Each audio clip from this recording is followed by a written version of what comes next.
اللہ نے تمہیں پیسے دیے ہیں, نئی گاڑی تم نے خریدی ہے, چھوٹے بچے کا جوتا کیوں باندھ دیا آگے تم نے؟ جوتا باندھنے سے اگر یہ ایکسیڈنٹ سے, حادثے سے گاڑی بچ سکتی ہوتی ہے تو پھر پاکستان کے جتنے پی آئی اے کے جہاز ہیں سب پر باندھ دینا چاہیے, سب پہ جوتے لٹکے ہوئے. عجیب تم نے فلسفہ تراشا. کسی نے جو ہے وہ کالی رنگ کی پٹی باندھ دی نیچے, اس سے اس کو نظر نہیں لگے گی. گھوڑے کے پاؤں کے نیچے جو کھری لگی ہوئی ہوتی ہے, کچھ لوگوں نے اپنے گھروں میں وہ باندھی ہوئی ہوتی ہے کہ اس سے ہمارے گھر کے اندر کوئی مصیبت نہیں آئے گی, کوئی تکلیف نہیں آئے گی. کسی نے ہنڈیا اپنے گھر کے اوپر الٹی رکھی ہوئی ہوتی ہے, یہ ہنڈیا بچا لے گی. اور میاں ہنڈیا کیا بچائے گی تجھے؟ اللہ کے قہر سے کچھ نہیں بچا سکتا. جب تمہارے اوپر کوئی مصیبت نازل ہونی ہے تو کچھ نہیں بچا سکتا. اگر بچنا چاہتے ہو تو پھر اللہ سے استغفار کرو, اللہ تعالیٰ کی تسبیح کرو, اللہ کی تحلیل کرو, میرے حضور پہ درود پڑھو, پھر دیکھنا کہ مصیبتیں ٹلتی ہیں یا نہیں ٹلتی. تو یہ خام خواہ کے رکیے, اور یہ عامل لوگ جو ہیں ان کا تو کام ہی یہی ہے. ان کا کام چلتا ہے لوگ ذوف الاعتقادی میں مبتلا رہے ہیں, اور یہ کہہ دیتے ہیں کہ آپ کے خاندان میں ایک منحوس عورت ہے, یہ اس کا کیا ہوا ہے, تو کوئی نہ کوئی منحوس تو پہلے ہی انہوں نے طے کر رکھی ہوتی ہے, فوراً ذہن وہاں جا کلک ہو جاتا ہے. اس کا نون سے نام شروع ہوتا ہے, اس کا کاف سے نام شروع ہوتا ہے, اس کا جیم سے نام شروع ہوتا ہے, تو پورے خاندان میں کسی کا نام کاف, نون یا جیم سے تو شروع ہوتا ہی ہوگا, یا دوستوں میں, تو فوراً ذہن جو ہے ادھر منتقل ہو گیا. اب یہ بابا جی نے بتا دیا ہے, ہاں ہاں ہاں اس نے یہ بات کی تھی, کچھ باتیں یاد آنے لگی. اس کاف سے شروع ہونے والے نام کے ساتھ نفرت پیدا ہو گئی. اس بابے نے نفرت کا کاروبار کیا. اس نے تو 100 روپے 200 روپے لے لیے, لیکن دو انسانوں کے اندر نفرت ڈال دی. اس کا گریبان کل قیامت کے دن پکڑا جائے گا. ان ملنگوں کے پاس, ان ذوف الاعتقادی کو پھیلانے والوں کے پاس کبھی نہ جاؤ. تمہیں مصیبت پڑی ہے, تمہیں لگ رہا ہے کہ شاید میرے اوپر جادو ہے, تو پڑھو نا سورہ بقرہ, جادو جڑ سے اکھڑ جائے گا. 40 دن اپنے گھر میں سورہ بقرہ پڑھو, برکت ہوگی. کہتے ہیں مولوی صاحب 40 دن تو نہیں پڑھی جا سکتی, 2.5 پارے, ہمیں کوئی تعویذ ہی کرتے ہیں. ہم شارٹ کٹ چاہتے ہیں نا, روزانہ صبح 2.5 پارے سورہ بقرہ پڑھے, یہ تو ہم سے نہیں پڑھی جائے گی. تو آپ کوئی تعویذ ہی لکھتے ہیں. کاروبار میں برکت نہیں, میں کہتا ہوں پڑھو نا سورہ واقعہ, 3 رکوع ہیں, برکت ہوگی. ہم کہتے ہیں ہمیں تعویذ ملنا چاہیے, بس وہ ہم گلے میں رکھ دیں, بٹوے میں رکھ لیں, پرس میں رکھ لیں, اور ہمارا کام ہو جائے, ہمیں کچھ بھی نہ پڑھنا پڑے, ہمیں وضو تک نہ کرنا پڑے, نماز نہ پڑھنی پڑے, اور برکت ہو جائے. ایسے برکت تو نہیں آتی. اس لیے چھوڑو ان کی جان, آؤ قرآن مجید پہ آؤ, آؤ سجدوں پہ آؤ, آؤ دعاؤں پہ آؤ. سحری کے وقت اس کی رحمتیں آواز دے رہی ہوتی ہیں, حل من مسترزقن, ہے کوئی رزق مانگنے والا, اور تم اس وقت سوئے ہوئے ہو, سارے دن ٹھوکریں کھاتے ہو. آؤ نا اس وقت جھولی پھیلا کے, ہاتھ پھیلا کے کہو مالک تو جھولیاں بھر دے. تو پھر دیکھنا, میرا بیٹا سالم مشرکین کی قید میں ہے اور میں فاقوں کی حالت میں ہوں. تو فرمایا آل محمد کے پاس ایک سیر جو ہیں, بس اس کے علاوہ ہمارے پاس بھی کھانے کے لیے دنیاوی اسباب نہیں ہیں. کہا صبر کرو اور اللہ سے ڈرو, اور لا حول ولا قوت الا باللہ کثرت کے ساتھ پڑھو. یہ ایسا وظیفہ ہے, ایک حدیث پاک میں آتا ہے کہ یہ 99 بیماریوں کا علاج ہے. اس میں سب سے کم درجے کی بیماری ہم اور غم ہے. یہ دکھوں کا مداوع ہے, مشکلات کا علاج ہے, اور یہ وظیفہ میرے حضور نے بتایا. حضرت ابو ذر غفاری رضی اللہ تعالیٰ عنہ کو حضور نے 5 چیزیں بتائی تھی. ان میں سے 5ویں چیز یہ تھی کہ ابو ذر کثرت کے ساتھ لا حول ولا قوت الا باللہ پڑھا کرو. فرمایا عرش الہی کے نیچے ایک خاص خزانہ ہے, یہ وظیفہ وہاں سے آیا ہے. یہ زندگی میں معمول بنا لو, جب پھنس جاؤ, مشکلات میں آ جاؤ, تو لا حول ولا قوت الا باللہ پڑھو, اللہ راستے کھولے گا. تو حضور نے 3 چیزیں فرمائی, اللہ سے ڈرو, صبر کرو, اور کثرت کے ساتھ لا حول ولا قوت الا باللہ پڑھو. وہ فرماتے ہیں کہ میں یہ عمل شروع کیا, ابھی گھر میں بیٹھا ہی تھا کہ دروازے پہ دستک ہوئی, تو میں اٹھا کہ دروازہ کھولوں دیکھوں کہ کون ہے.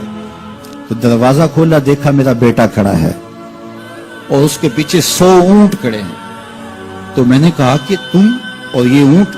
کہا مجھے موقع لگ گیا, میں ان کی قید سے بھاگ آیا.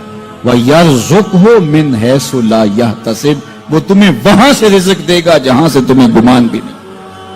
اس کے ہو کے تو دیکھو، اللہ اکبر، اللہ کے ہو جاؤ تو پھر وہ تمہاری ضرورتوں کا کفیل ہو جائے۔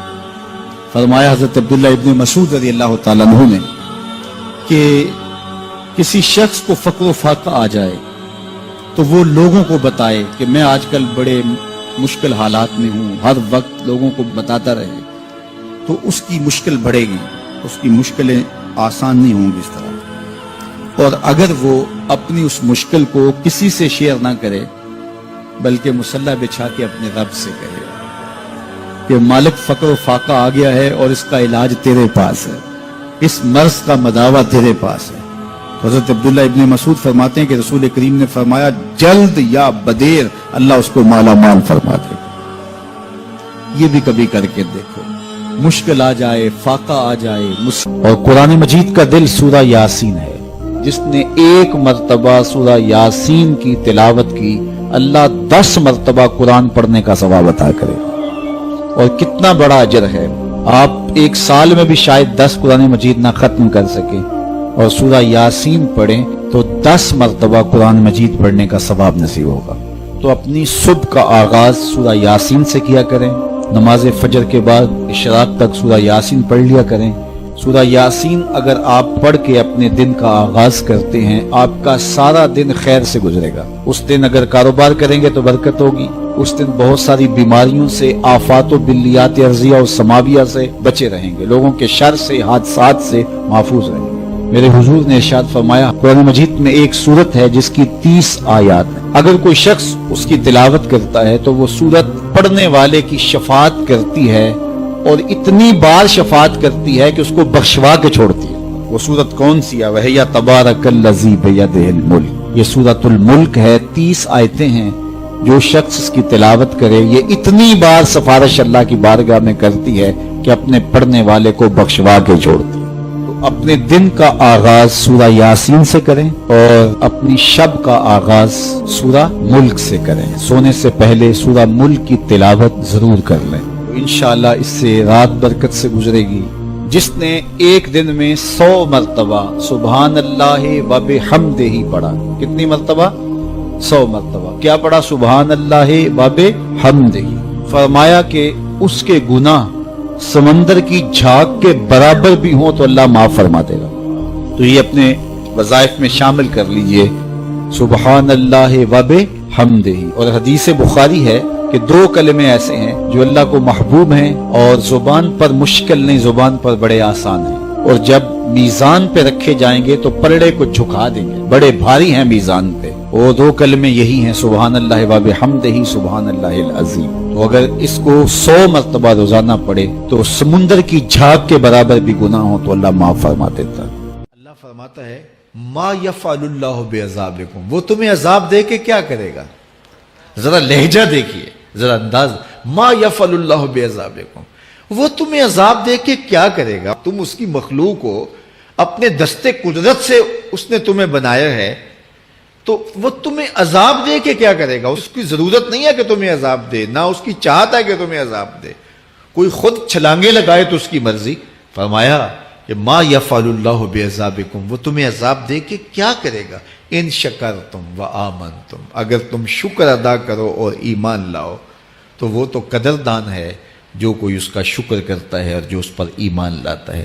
تو اللہ اس کے لیے عذاب نہیں رکھا، اس کے لیے رحمتیں رکھی ہوئی ہیں۔ تمہیں دستے قدرت سے بنایا ہے اور وہ تمہیں خوش دیکھنا چاہتا ہے، تمہیں خوشحال دیکھنا چاہتا ہے، تمہیں سرشار دیکھنا چاہتا ہے، تمہیں نہال دیکھنا چاہتا ہے، تمہاری زندگی کو خوشگوار دیکھنا چاہتا ہے۔ تم نے اپنے آپ کو خود اپنے اعمال کی وجہ سے مصیبتوں میں ڈالا ہے، تو کہا شکر کرنے کی عادت ڈال لو، دیکھنا پھر اللہ تعالیٰ جل شانہ کی رحمتیں تمہارے اوپر کس طرح اترتی ہیں، اس کی نوازشیں تمہارے اوپر کیسے برستی ہیں۔ توکل اگر ہم سیکھ جائیں تو توکل ایک ایسی دولت ہے کہ جو خوشحال زندگی کی ضمانت بنتی۔ جب ہم اللہ پر توکل نہیں کرتے اور ہم سمجھتے ہیں یہ سب کچھ ہماری محنت کا نتیجہ ہی ہوگا، اور نتیجہ جب نہیں آتا تو پھر ہم بے چین مضطرب ہو جاتے ہیں، اور جب ہم اس پہ توکل کر لیں تو پھر ہمارا صرف اتنا ہی کام ہے کہ میاں ہم یہ کام کر رہے ہیں، بس یہ حکم، ہم بیج بو رہے ہیں، بس یہ حکم ہے اور بو رہے ہیں، باقی اس پہ بھروسہ ہے، یہ کام اس کا ہے کہ اس نے اس کو اگانا ہے، اس کے اوپر پھل لگانے ہیں. تو جب اس پہ توکل ہو جائے تو بندہ سوکھا رہتا ہے، ورنہ بندہ مشکل میں مبتلا ہو جاتا ہے. بسا اوقات ایسا ہوتا ہے کہ بندہ ایک منصوبہ تیار کرتا ہے، اس کا عملی نتیجہ اس کو سامنے نظر آ رہا ہوتا ہے، لیکن نتیجہ بالکل الٹ جاتا ہے. سید علی المرتضیٰ فرماتے ہیں میں نے اپنے ارادوں کی شکست سے ہی اپنے رب کو پہچانا ہے کہ میں ایک منصوبہ تراشتا ہوں کہ یہ اور یوں ہوگا اور وہ ہونا چاہیے، لیکن نتیجہ وہ نہیں آتا، تو کوئی طاقت ہے اس کا جو نتیجہ بدل دیتی ہے. تو بندہ اس طاقت پہ یقین کرتے، اس پہ توکل کر کے جو ہے وہ اس پہ بھروسہ کر لے تو زندگی سوکھی ہو جاتی ہے. مغرب میں جو اللہ پر یقین نہیں رکھتے وہ خودکشی کر لیتے ہیں کہ یہ کیوں ہو گیا، ایسا نہیں ہونا چاہیے تھا. لیکن ہم خودکشی اس لیے نہیں کرتے، ہم کہتے ہیں میرا رب جس طرح چاہے اس طرح ہی ہوتا ہے، جو اس نے طے کیا ہوا ہے وہ کر کے رہتا ہے. اس لیے تم اس پہ توکل کر لو اور اس پہ بھروسہ کرو. حضور علیہ الصلوۃ والسلام نے فرمایا لو انکم توکلون علی اللہ حق توکلہ، اللہ پر توکل کرنے کا جو حق ہے اگر تم وہ ادا کر دے تو فرمایا اللہ تمہیں ایسے رزق عطا کرے جیسے پرندوں کو عطا کرتا ہے. ہمارا تو کاروبار ہے، یہ فیکٹری ہے، یہ دکان ہے، یہ ہماری نوکری ہے، ہم نے یہاں سے کمائی کرنی ہے. پرندوں کا کوئی کاروبار نہیں ہوتا، کوئی نوکری نہیں ہوتی، کوئی ٹھیا، کوئی اڈا نہیں ہوتا جہاں جا کے انہوں نے رزق کے لیے کوئی آغاز کرنا ہوتا ہے. بلکہ حضور نے فرمایا تغدو خماسا وتروح بطانا، جب وہ صبح گھر سے نکلتے ہیں تو خالی پیٹ نکلتے ہیں اور انہیں کوئی اپنی منزل کا تعین نہیں ہوتا، جدھر خیال آیا اڑ گئے ادھر. لیکن کبھی ایسا نہیں ہوا کہ شام کو خالی پیٹ واپس آئے ہوں. کہا وہ پیٹ بھر کے آتے ہیں. باہو بولے بن توکل پنچھی اڑ دے، خرچ نہ پلے زیرا ہو. جب گھر سے اڑتے ہیں تو ان کے پلے نہ کوئی خرچ ہوتا ہے، نہ راس المال ہوتا ہے، نہ کوئی اوزار ہوتے ہیں، نہ کوئی ہتھیار ہوتے ہیں، کچھ بھی نہیں ہوتا، یوں ہی گھر سے نکلتے ہیں، کبھی بھی خالی پیٹ نہیں آئے. فرمایا اگر اللہ پہ پرندے توکل کر لیں تو اللہ اسے بھی عطا کرتا ہے، تم توکل کرو گے تو تمہیں عطا نہیں کرے گا.